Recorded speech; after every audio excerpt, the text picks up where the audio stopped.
안녕하세요. 묘한의사입니다. 오늘은 아토피의 호전 과정에 대해서 한번 살펴볼 거예요. 아토피가 어떻게 호전되는지 알고 치료하는 게 좋을 것 같아요. 그래서 오늘은 강의 형태로 한번 진행을 해볼 거예요. 아토피, 분류가 천안이라는 말이 있어요. 뭐냐면 우리가 무언가를 치료를 할 때 혹은 무슨 문제를 해결할 때 분류를 어떻게 하는 거에 따라서 해결 방법이 다르거든요. 그래서 아토피 역시도 분류를 어떻게 하느냐가 중요한데, 피부 치료를 할 때 양방적으로 보면 사실은 피부 질환을 피부만 보게 되죠. 근데 한방적으로 보게 되면 피부 질환은 피부 자체에 문제가 있는 거, 그 다음에 장부, 몸의 오장육부의 불균형에 의해서 생기는 문제들, 그리고 육기라고 해서 외부적인 그런 온도 변화들, 한열 조습 같은 것들에 의해서 내 몸이 반응하는 것들, 이런 것들이 종합적으로 영향을 미쳐서 피부형을 만든다고 볼 수 있어요. 그래서 아토피는 피부 자체의 문제만의 병은 아니고 몸의 문제, 그리고 외부적인 그런 온도 변화, 이런 문제들을 같이 볼 수 있다고 볼 수 있어요.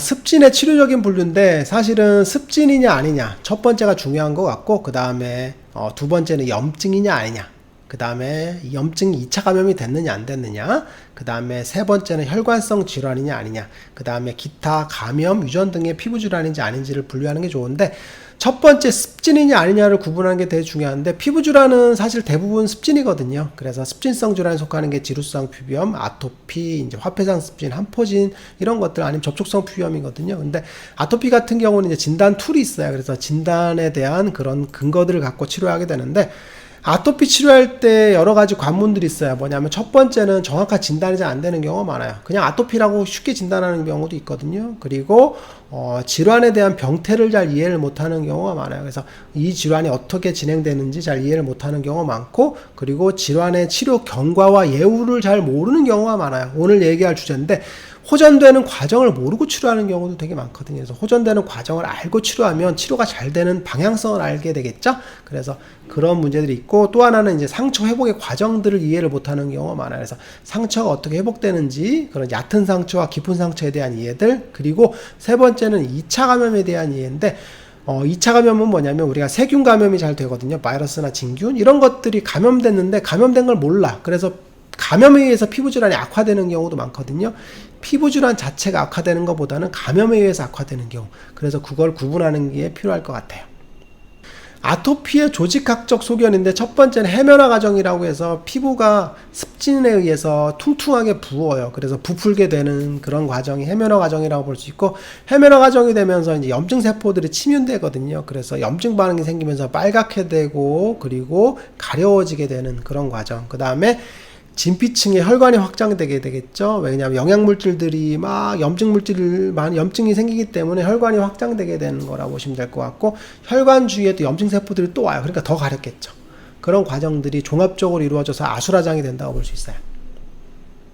아토피 피부염의 진단 기준인데, 이제 주증상이 3개 중에 2개, 보조증상 14개 중에 4개가 있으면 아토피라고 진단한다고 보시면 되는데, 사실 아토피는 그냥 보면 아토피입니다. 그래서 뭐 진단이 어렵지는 않아요. 첫 번째는 전형적인 가려움증이 있죠. 너무 가려워. 그리고 전형적인 양상이 있어요. 아토피가 생기는 양상들이 있거든요. 소아 아토피 같은 경우는 이제 가슴 부위나 얼굴 쪽에 생기는 경우가 많고, 성인 아토피는 이제 구축부 같은 것들, 무릎 같은 것들, 이런 많이 호발되는 부위가 있어요. 그래서 그 분포도에 따라서 진단하게 되고, 그 다음에 이제 아토피 피부염의 기왕력이나 가족력, 아니면 천식, 비염, 이런 것들, 알러지 사인들이 있는지를 보게 되겠죠. 보조 증상이 있는데, 보조 증상은 정말 많은데, 제가 빨간 글씨로 쳐는 게 중요할 것 같아요. 구순염, 입술의 병변들, 그 다음에 유두습진, 그 다음에 백색 피부병이증이라고 해서 긁으면 하얘지는 양상들이 있어요.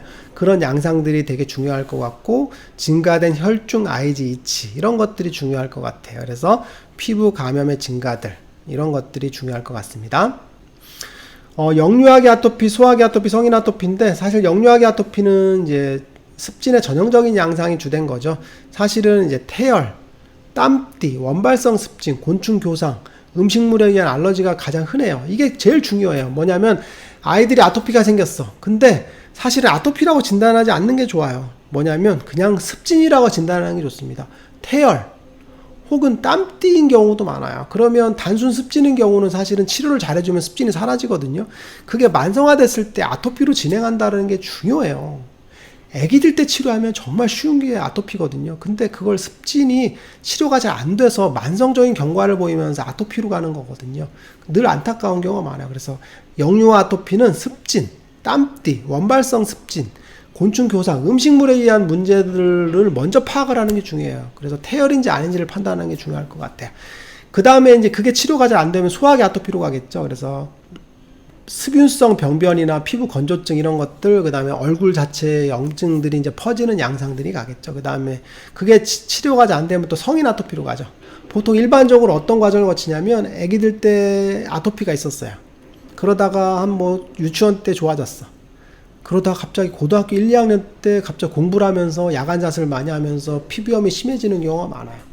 그러면 이제 성인 아토피로 바로 다이렉트로 가거든요. 근데 문제는 뭐냐면 이게 어렸을 때 습진이 낫지 않았던 거예요. 그 요인들이 쌓여 있는 거죠. 그래서 물어보면 그래도 조금씩 계속 가렵긴 했었어요. 근데 아토피가 그냥 뭐 그 정도로 생각하면서 그냥 관리만 하다가 고등학교 때 심해졌다고 하시거든요. 여기서 문제는 뭐냐면 관리만 했다는 게 중요하죠. 적극적인 치료를 했으면 성인 아토피가 생기지 않는데 일반적으로 성인 아토피 때 빵 심해지는 경우도 되게 많아요. 아토피 피부염의 견해인데, 이제 아토피는 새로 만들어진 혈관성 알레르기성 피부염이라는 거거든요. 이게 뭐냐면 소아의 습진성 질환으로 시작을 해서 부적절한 치료 및 관리, 그 다음에 지속적인 악화 현상의 노출로 인해서 혈관의 알레르기성 피부 질환으로 변형된 거죠. 그래서 초기 습진이 치료가 잘 안 된다는 게 포인트예요. 그게 잘 안 되니까 아토피로 가는 그런 이상한 양상들을 보이는 거거든요. 아토피라는 게 뭐냐면 습진인데 이상하다는 얘기거든요. 이상하다는 얘기는 뭐냐면 괴병이란 얘기거든요. 괴병, 이상한 병이에요, 사실은.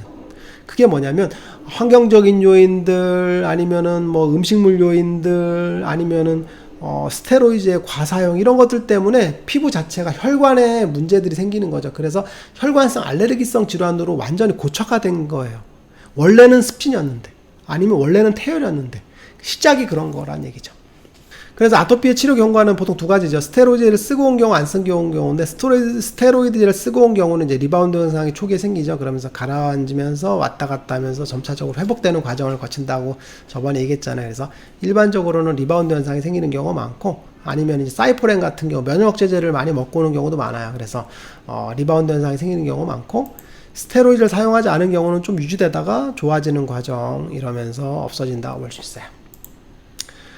아토피의 치료적인 진단, 아까 얘기했던 것처럼 아이들 아토피 같은 경우는 이제 뭐라면 단순 습진인 경우가 많고, 아니면 태열인 경우도 많고, 아니면 땀띠나 곤충에 물린 것들, 이런 것들, 아니면 온도 충격, 온도 관리를 잘 못해서 생기는 그런 문제들이 되게 많아요. 그래서 원발성 습진인 경우가 많은데, 그게 치료 시기를 놓치면서 이제 아토피로 진행한다고 보시면 돼요. 결과적으로 보면. 아토피의 관리와 치료 방법인데, 아토피는 이제 음식 관리는 튀긴 음식, 기름진 음식, 매운 음식을 좀 피하는 게 중요할 것 같고, 그 다음에 온도 충격의 방지에, 제가 누누이 얘기하지만 아토피는 실제로 실내 생활을 많이 할 때 증가한 경우가 많아요. 우리가 아파트 생활을 많이 하죠. 그러면서 따뜻한 실내에서 많이 지내게 되면 피부가 원래 시원했어야 되는데 온도가 따뜻한 환경에 노출되니까 피부에 열반산이 안 돼요. 그래서 그게 점차적으로 누적되는 경우가 많아요. 특히나 신생아 같은 경우는 이제 신생아실 가보면 굉장히 시원해요. 근데 우리가 신생아실에서 벗어나서 산후조리원에 가거나 집에서 키우죠. 그때는 어떻게 돼요? 굉장히 따뜻한 환경이죠. 왜 그러냐면 산후조리 한다고 해서 산모들을 따뜻하게 하잖아요. 그럴 때 아이들은 어떻게 돼? 같이 있으니까 덥죠. 그때 열이 되게 많이 생겨요. 그래서 태열이 생기는 경우가 되게 많아요. 사실 저는 그래서 산후조리원이 뜨거운 환경들, 그리고 산후조리 하면서 집에서 뜨거운 환경들이 좀 문제가 있다고 보시면 될 것 같고, 세 번째는 규칙적인 운동 같은 걸 해주면 좋을 것 같고, 그 다음 수면, 그리고 스트레스를 줄이는 거. 아토피 같은 경우는 스트레스에 의해서 굉장히 영향을 많이 받아요. 우리가 스트레스를 받게 되면 스트레스 자체가 이제 C5라고 해서 감각신경 자체에 염증을 많이 만들거든요. 그래서 건드려. 그러니까 어떻게 돼? 긁으면 어떻게 되겠어요? 염증 물질들이 또 혈관을 타고 와서 분비되죠. 그러니까 또 C5를 또 건드려. 그러니까 또 완전히 아수라장이죠. 그래서 그 이칭 사이클이라고 해서 긁어서 가려우니까 더 긁으니까 염증이 생겨. 그러니까 점점점 심해지는 거거든요. 그래서 악순환이 고리가 되는 게 뭐냐면 스트레스인 경우가 많아요. 스트레스 가렵잖아. 스트레스 받으면. 그리고 조기에 정확한 진단과 치료가 잘 안 되는 경우도 있어요. 그래서 아토피 핵심은 뭐냐면 무조건 어렸을 때 치료해주자. 어렸을 때 치료해주세요, 제발.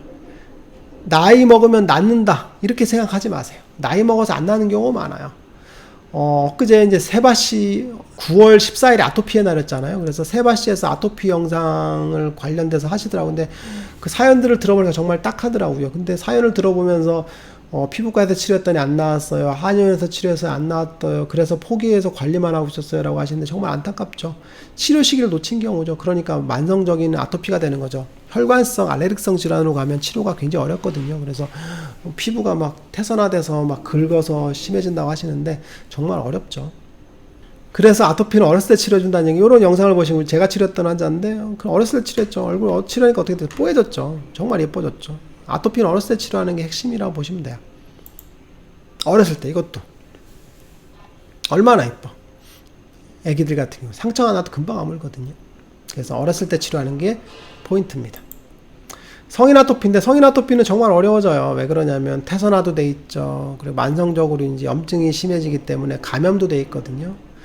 그쵸? 그리고 스트레스도 되게 심하고 그러니까 이제 심해지죠. 치료하면 깨끗해졌죠. 얼마나 깨끗해. 태선화되어 있어서 무릎에 주름 잡힌 거 보세요. 주름이 막 잡혀 있잖아. 근데 치료된 결과 보면 주름 사라져 있죠. 무릎 보면 밑에 얼마예요? 주름이 하나도 없잖아. 깨끗하잖아. 그쵸? 뒤도 무릎 뒤에 보면 확확 패여 있잖아요. 그리고 피부도 까맣죠. 근데 피부가 하얘졌어. 사실 이게 다 벗겨져서 그런 거예요. 태선화돼서. 너무 오랫동안 아토피를 알아서 피부가 까매진 거죠. 이것도 마찬가지예요. 성인 아토피는 고행이거든요. 이죠. 굉장히 심하죠. 이거는 이제 만성적인 형태와 이제 급성적인 형태가 같이 있는 거죠. 그래서 피부가 빨갛고 그리고 두꺼워져 있는 형태인데 염증이 살아있으니까 굉장히 가렵죠. 몸도 마찬가지. 몸도 빨갛고 가렵고 까맣죠. 보습제를 써야 되느냐에 대한 문제인데, 이제 코크란이라는 그런 의학 저널이 있거든요. 굉장히 리뷰를 많이 하는 저널인데, 교과서라고 보시면 돼요.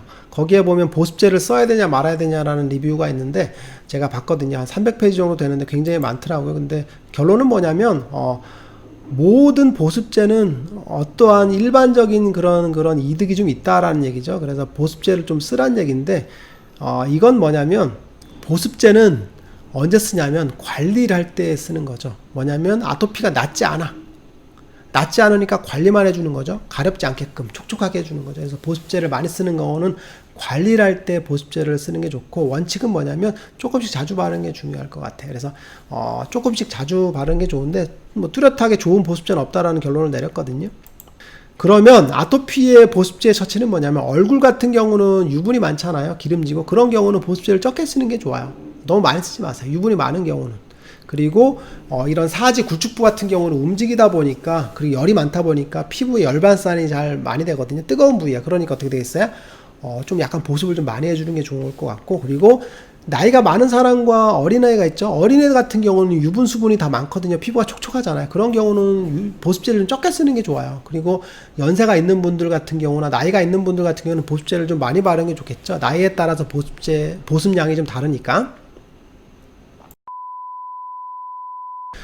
오늘 시간에는 아토피에 대해서 한번 알아봤어요. 아토피의 치료 핵심은 뭐냐면, 아이들 아토피, 유아토피는 사실은 습진 혹은 태열, 땀띠나 이런 것들, 아니면 음식 알러지로 보이는 게 좋아요. 그래서 적극적으로 치료하는 게 굉장히 중요할 것 같아요. 아이들 단계에서 치료를 잘해주면 아토피는 성인 아토피를 진행을 안 해요. 그래서 치료 시기를 놓치지 않는 게 중요할 것 같습니다. 오늘 영상이 도움이 되셨나요? 구독과 좋아요 부탁드려요. 빠잉.